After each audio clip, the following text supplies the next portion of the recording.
वासुदेवाय।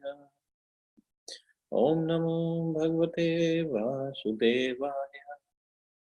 नारायणं नमस्कृत्य नरं चैव नरोत्तमं देवीं सरस्वतीं व्यासं ततो जयमुदीरयेत्।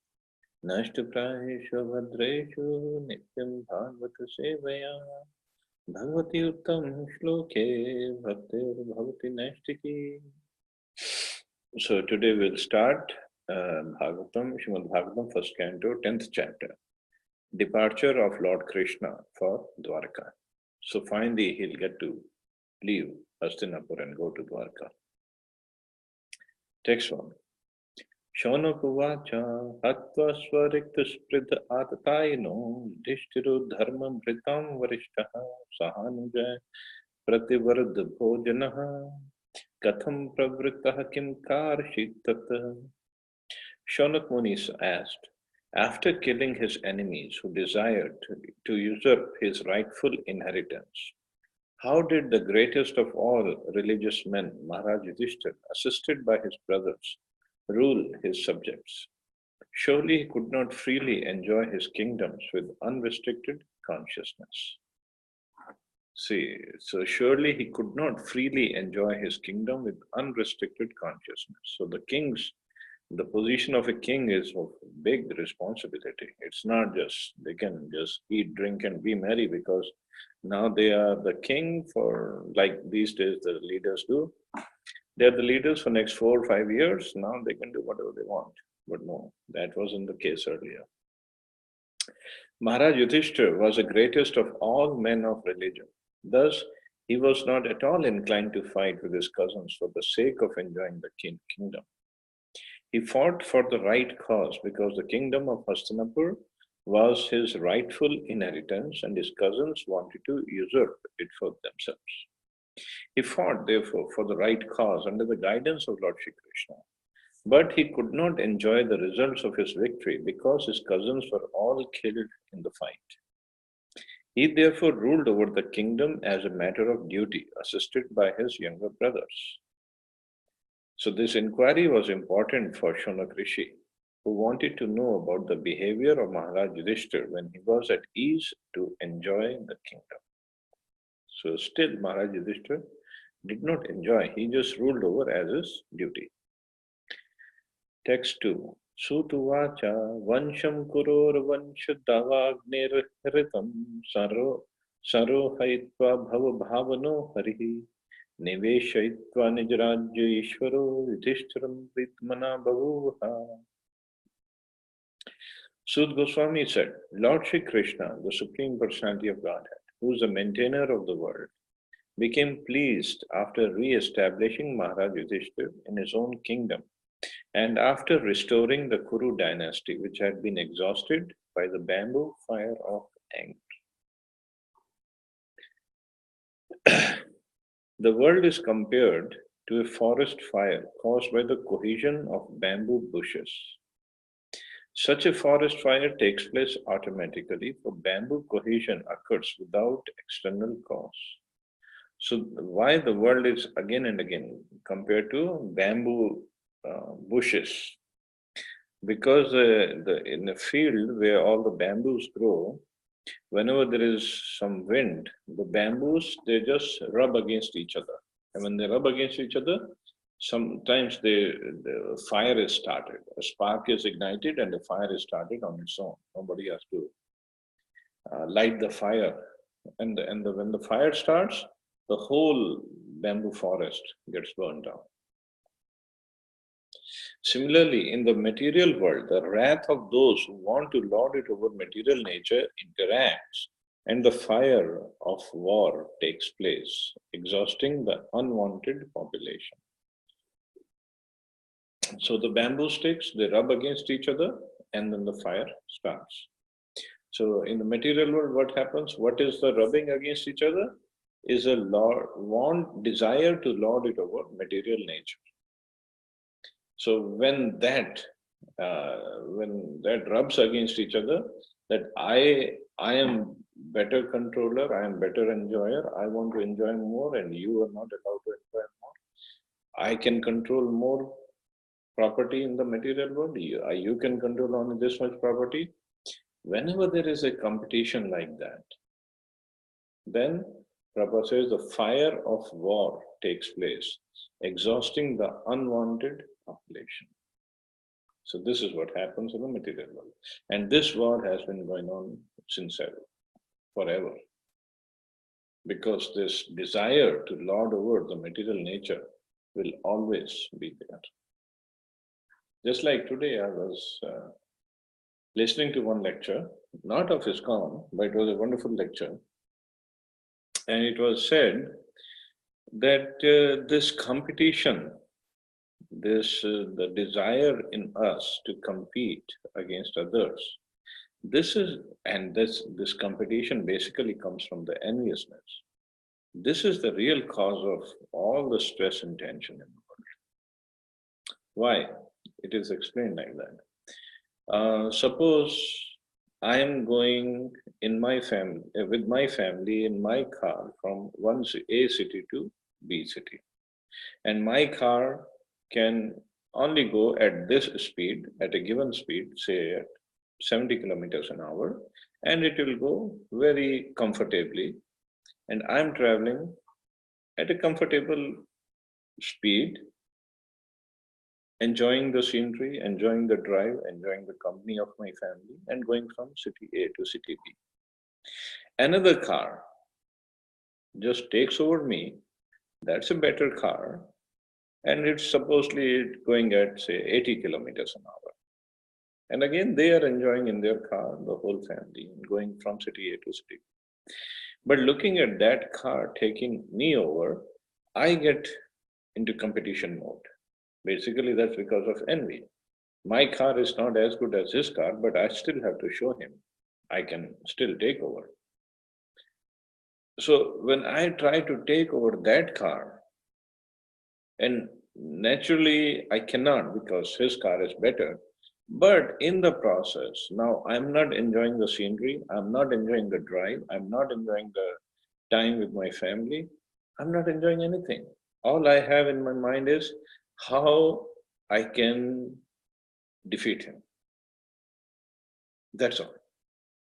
And this enviousness is basically the cause of all the wars, basically cause of all the problems.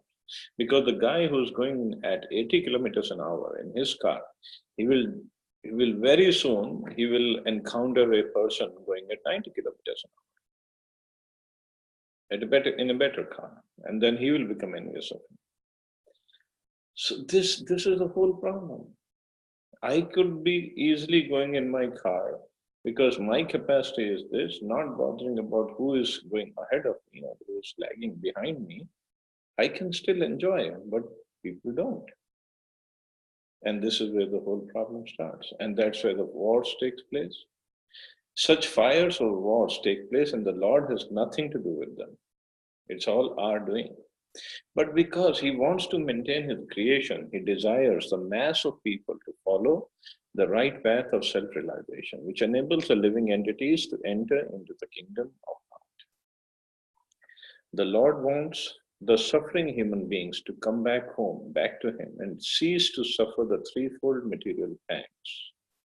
The whole plan of creation is made in that way, and one who does not come to his senses suffers in the material world by pangs inflicted by the illusory energy of the Lord. The Lord therefore wants his bona fide representatives to rule the world. Lord Shri Krishna descended to establish this sort of regime and to kill the unwanted persons who have nothing to do with his plan. The battle of Kurukshetra was fought according to the plan of the Lord so that undesirable persons could get out of the world and a peaceful kingdom under his devotee could be established.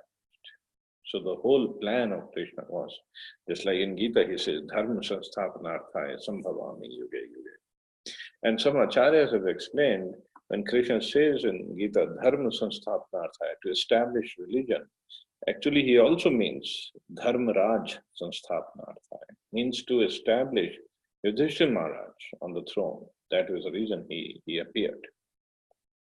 The Lord was therefore fully satisfied when King Yudhishthira was on the throne and the seedling of the dynasty of Kuru in the person of Maharaj Parikshit was saved. Nishamya bhishmoktam oktam athachyutoktam pravrita vijnana vibhuta vibhramaha shashasa kamindri vajita shveyaha paridhyupantam anujanu vartitaha. Maharaj Yudhishthira, after being enlightened by what was spoken by Bhishma Dev and Lord Shri Krishna, infallible, engaged himself in the matters of perfect knowledge because all his misgivings were eradicated. Thus he ruled over the earth and seas and was followed by his younger brothers. So Maharaj Yudhishthira was a king of the whole earth and the seas.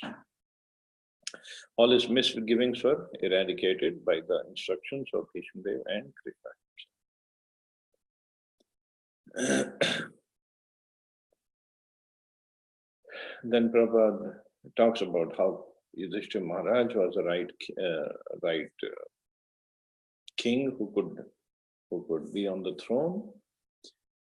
In those days, the king of Hastinapur, now part of New Delhi, was the emperor of the world, including the seas, up to the time of Maharaj Parikshit, the grandson of Maharaj Yudhishthira. Maharaj Yudhishthira's younger brothers were acting as his ministers and commanders of state, and there was full cooperation between the perfectly religious brothers of the king. Maharaj Yudhishthira was the ideal king or representative of Lord Shri Krishna to rule over the kingdom of earth, and was comparable to King Indra, the representative ruler of the heavenly planets. The demigods like Indra, Chandra, Surya, Varuna, and Vayu are representative kings of different planets of the universe. And similarly, Maharaj Yudhishthira was also one of them, ruling over the kingdom of earth. Maharaj Yudhishthira was not a typically unenlightened political leader of modern democracy. He was instructed by Bhishma Dev and the infallible Lord also, and therefore he had full knowledge of everything in perfection. So this is the quality of Maharaj Yudhishthira. So if Maharaj Yudhishthira was a sinful man, because sometimes people talk to each other about Maharaj Yudhishthira like that, because he had put his wife as a wager in the game of dice. So if he was such a sinful person, Krishna himself would not have arranged such a big war just to put Maharaj Yudhishthira on the throne. There's no way. Because he was a rightful person, he had the rightful claim on the throne, and that's why the whole war was arranged.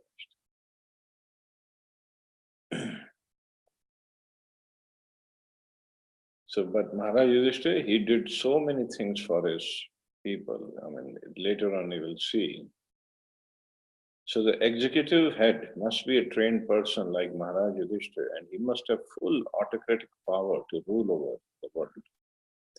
The conception of the world state can take shape only under the regime of a perfect king like Maharaj Yudhishthira.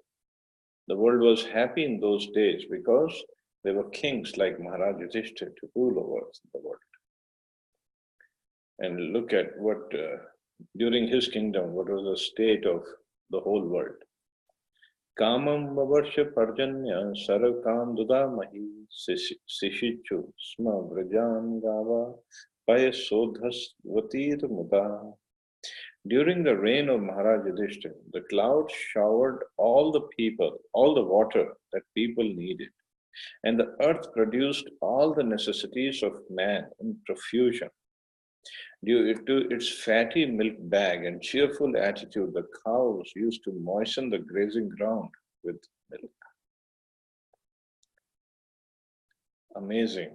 Because the king was perfect, so even the nature would cooperate and to provide everything for the subsistence of the people in general. The clouds showered all the water that people needed. There's no talk of any desert during the reign of Maharaj Yudhishthira. And the earth produced all the necessities. So there was no such thing as famine. And the cows, they had fatty milk bag and cheerful attitude. Nobody was even inclined to killing the cows. Purport. The basic principle of economic development is centered on land and cows. Nowadays, it's centered on horsepower. How many, how much horsepower is in your car? That's all it is centered on. The necessities of human society are food grains, fruits, milk, minerals, clothing, wood, etc. One requires all these items to fulfill the material needs of the body. Certainly, one does not require flesh and fish or iron tools and machinery. During the regime of Maharaj Yudhishthir, all over the world there were regulated rainfalls. Rainfalls are not in the control of the human being. The heavenly king Indradev is a controller of rains and he is a servant of the Lord. When the Lord is obeyed by the king and the people under king's administration, there are regulated rains from the horizon, and these rains are the causes of all varieties of production on the land. So in Bhagavad Gita also it is said, Parjanya Dana Sambhava, Yagyat Bhavati Parjanya, Yagya Karma Samatva. By the yagya or sacrifice, and sacrifice can only happen properly if there is proper population. And if they do yagya, and Krishna says yagya karma samadhava, yagya is born because of properly taking care of one's duties, and then the rain will happen. Annat bhavanti parjanya. An will happen because of rain, and rain will happen because of yagya.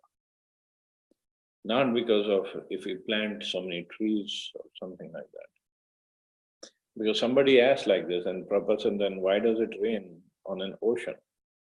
In the ocean, there is no tree. So why does it rain over there?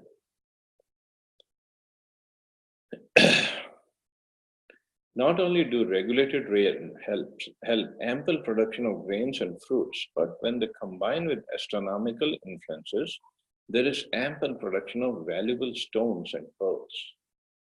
Grains and vegetables can sumptuously feed a man and animals, and fatty cow delivers enough milk to supply a man sumptuously with vigor and vitality.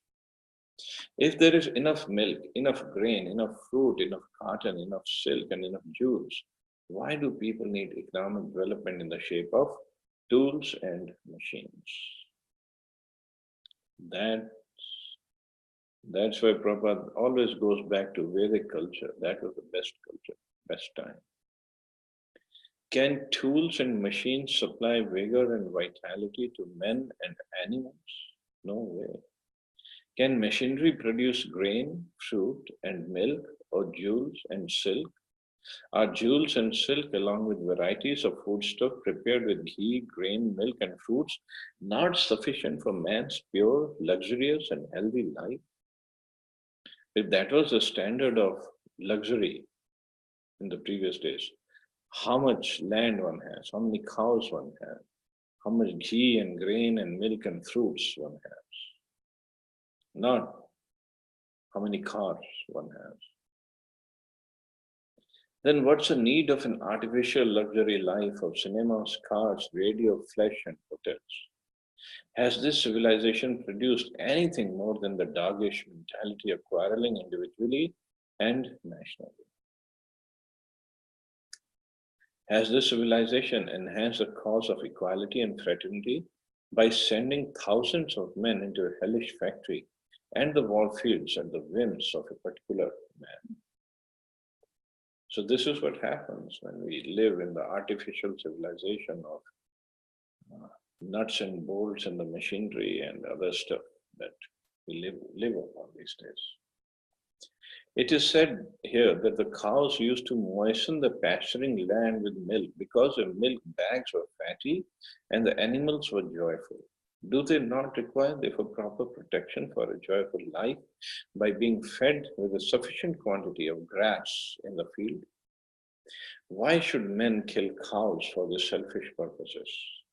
Why should man not be satisfied with grains, fruits, and milk, which combined together can produce hundreds and thousands of palatable dishes? Why are there slaughterhouses all over the world to kill innocent animals? Maharaj Parikshit, the grandson of Maharaj Yudhishthira, while touring his vast kingdom, saw a black man attempting to kill a cow. The king at once arrested the butcher and chastised him sufficiently. So that is the job of a king or the leader.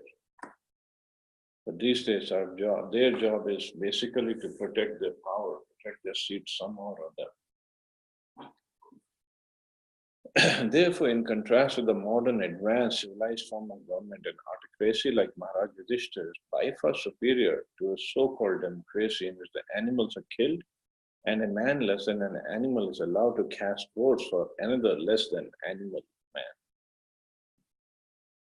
Prabhupada is very strong in his purports.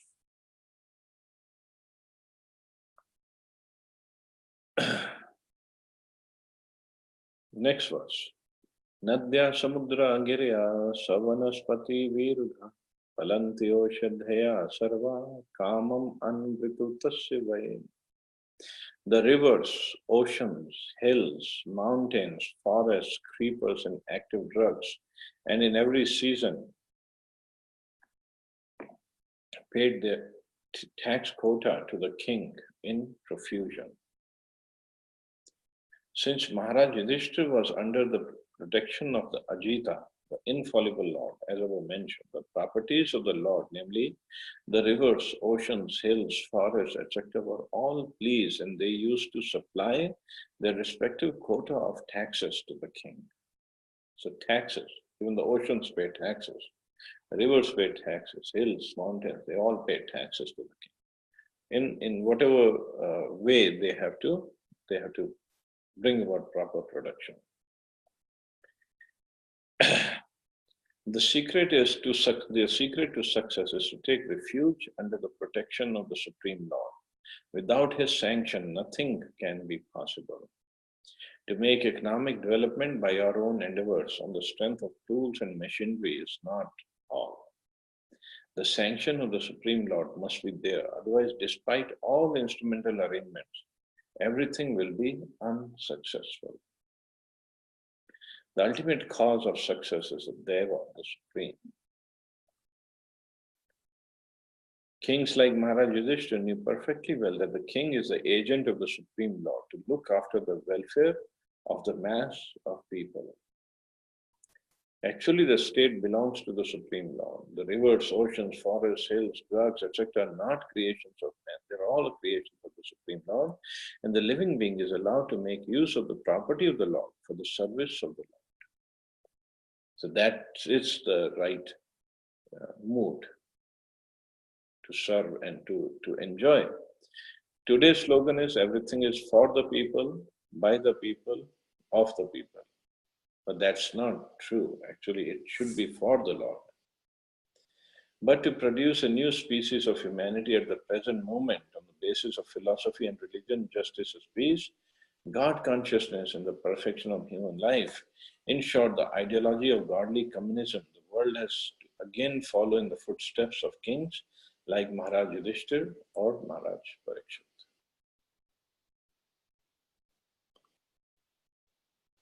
So Prabhupada again talks about the artificial way of living depending on factories and tools can render so-called happiness only to a limited number at the cost of millions. Only the few people enjoy, like the factory owners or the leaders of the various countries. They are the only ones who are enjoying for some time, not even all the time. But mostly the people are suffering. There is no control by the trained agent of the Lord. We must look into the defects of modern civilization by comparison here and should follow in the footsteps of Maharaj Yudhishthira to cleanse man and wipe out anachronisms. So Prabhupada speaks very strongly against the modern kind of government. And like at one place, Prabhupada was speaking to a journalist and he told journalist all about all this. And the journalist asked, so Swamiji, can you be the leader? Prabhupada said, no, I'll be the guru of the leader. So probably in future, some devotee might rule over. And since Prabhupada is a guru of all the devotees in ISKCON, at least he's the Shiksha Guru, then he will be the Guru of that leader through his books, through his letters. He has written so many letters, and they give lots of um, instructions and directions about how to rule over a kingdom. So we'll stop here. As anybody has any questions or comments?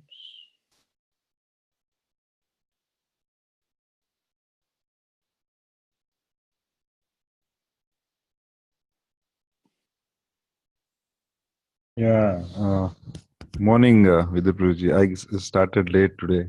Had a meeting in the morning, unexpected. That's okay. So, yeah, it was very interesting about how a ruler should rule, but the rulers are replaced by politicians today. So, often, people think democracy gives right for every politician to do what he wants. But the a ruler and the politician definition has to be probably redefined for this society. Yeah, but so that's why the devotees have to come forward who are studying the scriptures or following the scriptures. They have to come forward and become the leaders. Instead of us changing the leaders, making them study the scriptures, which probably might happen, but chances are not. So, but the people who are studying the scriptures and following, they should become the leaders. Absolutely, yeah, I agree. I mean, at least, I mean, just maybe not the right example, but at least Modi ji does follow the scriptures. Yep. Yeah. So Yeah. he used to study when he was young, and he had spent so much time in Badrinath and with other sadhus. So he does follow to a certain extent, but to whatever extent he is allowed to by the current system of government, he's trying to rule over properly. Yeah, let's hope that he comes back and the Hindutva will prevail world over. Yeah. Well, I can't comment on it right now. Well, if he's doing good job, I'm pretty sure Krishna will send him back again. Yeah. We are very hopeful he will come back. But that's only India, one country. What about the bigger countries like US and Russia and other bigger countries, China? They're What all do they have? starting to realize. Yeah, they're all starting to realize. Maybe we'll set an example for them to follow, like always we did. The whole world runs after India in the ancient days. So maybe they will copy us. I don't know.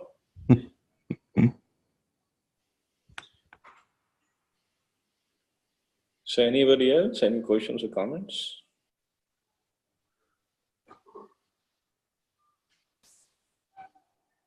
Hare Krishna, Prabhuji.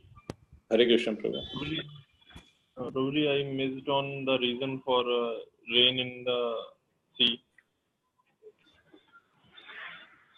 Well, because scientists say, because of trees, rain happens. So, Prabhupada, then why does it rain in an ocean?